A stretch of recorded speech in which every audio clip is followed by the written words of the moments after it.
I stopped making comics consistently for almost 10 years. And I didn't realize how much it affected me until I started again. In 2013, I graduated with an MFA in comics, moved back home, and I threw myself back into agency work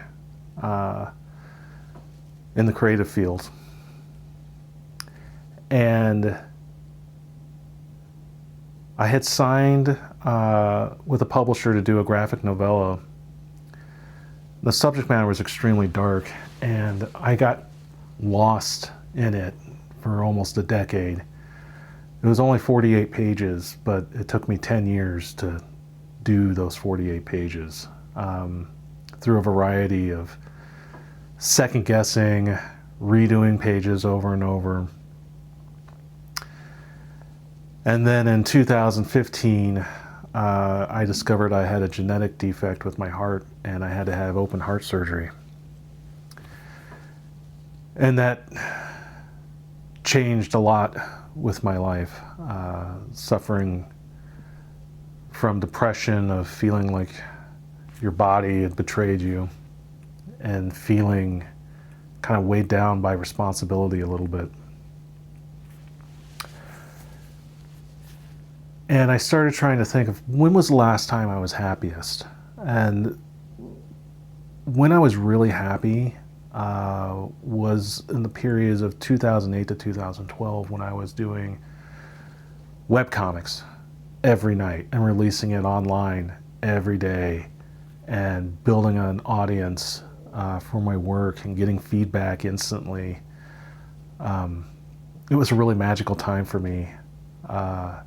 Even though I had just gotten divorced, it was perfect to just kind of throw myself into comics. And it was the regular schedule. I always knew what I was doing. Every day I would work, every night I would draw. And I would draw until it was basically time to go to sleep. When I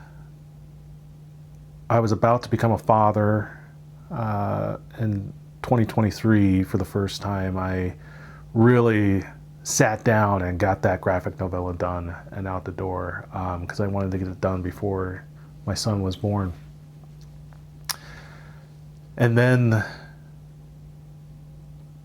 after his birth, I couldn't help it. I started working on the next graphic novel, See You in Hell, which is what I'm currently working on.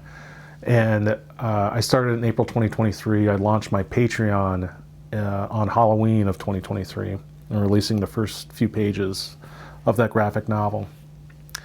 And it felt good to just start sharing my work publicly again on social media and Patreon. And it was the regular schedule of always updating. I'm only doing 2 pages a week, but that's fine, that's plenty. And it makes me feel good again. I didn't realize for 10 years I was just kind of suffering from low-grade depression and just general crankiness, and it was because I wasn't consistently creating.